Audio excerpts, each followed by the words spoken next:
Laurent Dandrieux, merci beaucoup de bien vouloir répondre à nos questions. Merci à vous. Est-ce que ce sont deux mots, immigration et Église, qui sont inconciliables et qu'on a essayé de concilier?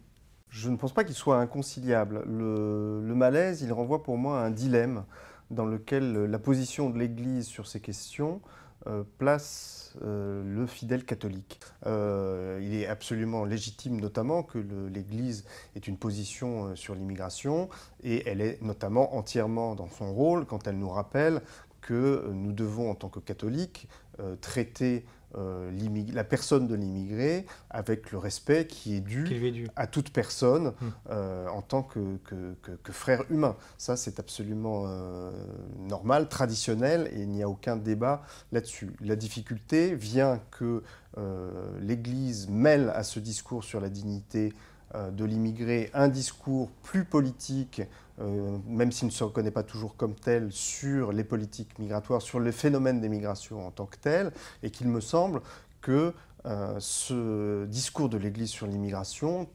place le fidèle catholique devant un dilemme absolument impossible, c'est-à-dire que concrètement, il y a une forme d'absolutisation du droit à migrer, d'absolutisation de l'accueil de l'étranger, qui conduit à demander aux fidèles de sacrifier sa fidélité à sa patrie naturelle au service, au profit de ce que j'appelle dans mon livre une idolâtrie de l'accueil. Or, c'est un dilemme qui est impossible. Pourquoi? Parce que ce sont deux devoirs qui sont également sacrés suivant la tradition de l'Église. C'est-à-dire que oui, l'accueil de l'autre fait partie de notre ADN de catholique, mais la fidélité et l'amour préférentiel pour notre propre patrie fait aussi partie de cet ADN catholique. Et donc il faut trouver un moyen, et je pense que c'est ce qu'a fait l'Église pendant des siècles, de concilier les deux, de concilier l'appel à la fraternité universelle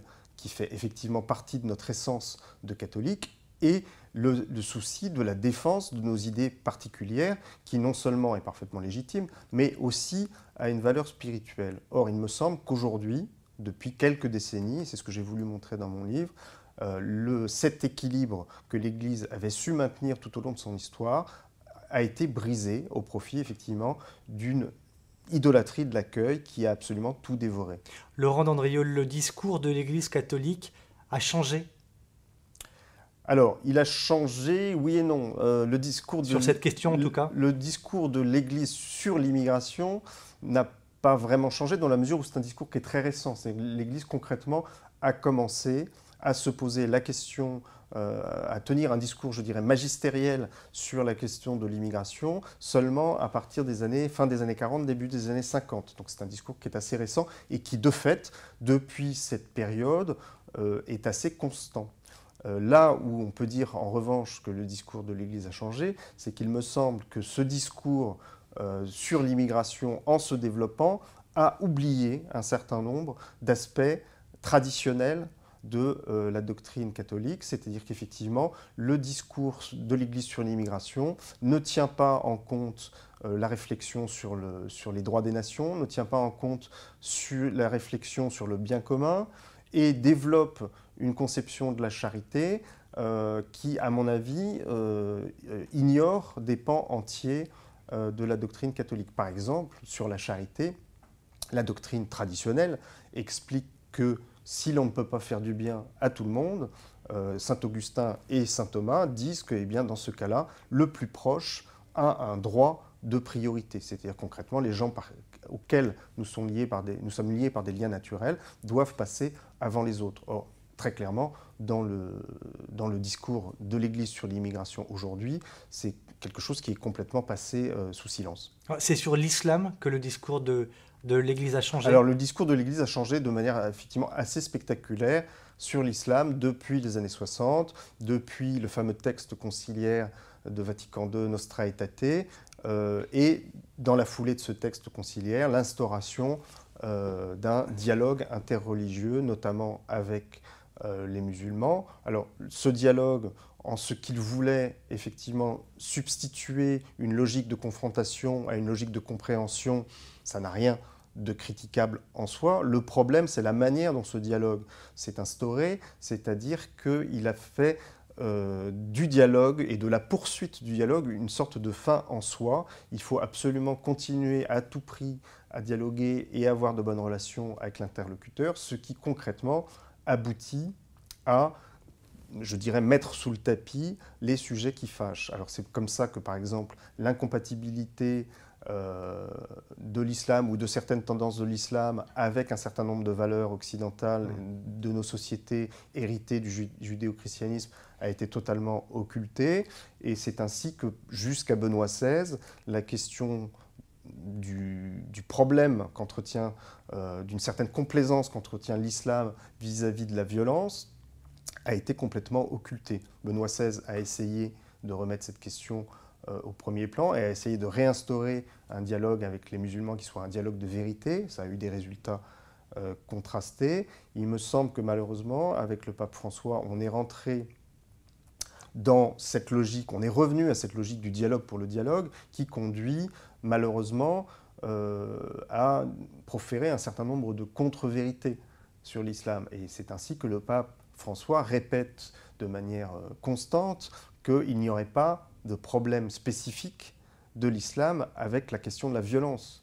Or, on voit bien à l'évidence que ça n'est pas le cas, et en ce faisant, en tenant ce discours un peu angélique sur l'islam, il me semble que le pape ne rend service à personne. Il ne rend pas service à l'évidence aux Européens parce que ce discours contribue à endormir, je dirais, la méfiance légitime des Européens vis-à-vis de l'islamisation progressive du continent, mais ça ne rend pas service non plus aux musulmans, parce qu'il est évident, et on le voit bien, que chez les musulmans, beaucoup s'interrogent face à la violence, à la barbarie de l'État islamique ou à l'expansion du terrorisme islamique, et beaucoup sont tentés à juste titre de se dire, eh bien, est-ce que nous autres musulmans, nous n'aurions pas un problème dans la façon dont notre religion peut permettre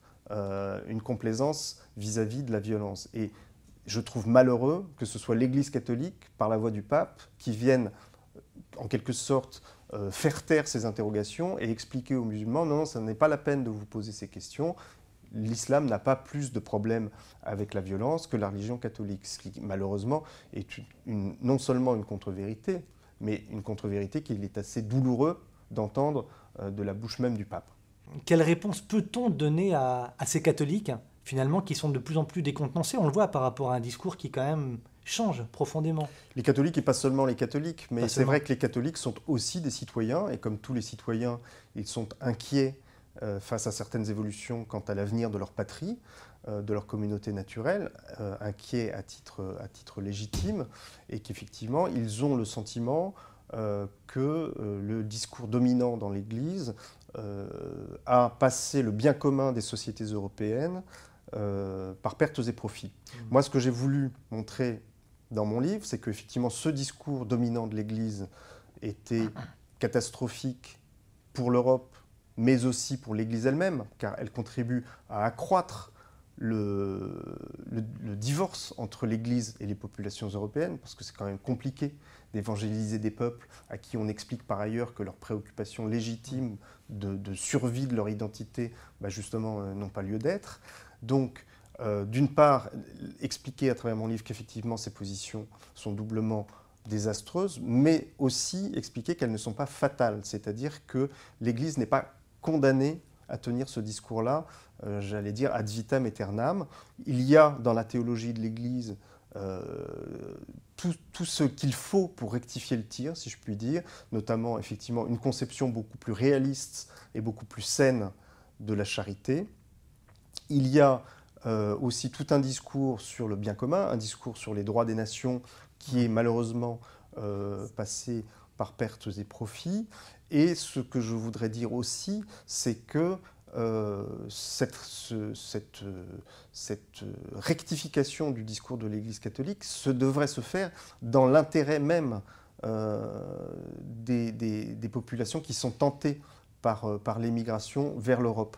Parce que ça n'est pas effectivement en encourageant l'émigration de ces peuples en difficulté vers un continent, le nôtre, où les capacités d'intégration, on le voit chaque jour davantage, sont complètement en panne. Ce n'est pas comme ça qu'on répondra à leurs attentes. Et en fait, il y a une forme de conception un peu mensongère et un peu fallacieuse de la charité qui consiste à leur faire miroiter par l'émigration une prospérité qu'en réalité, nous ne sommes pas en capacité de leur donner. Donc il faudrait aussi que l'Église intègre davantage dans son discours le fait que l'avenir et la prospérité de ces candidats à l'émigration, elle est chez eux et pas chez nous. C'est une fausse charité qui s'est installée?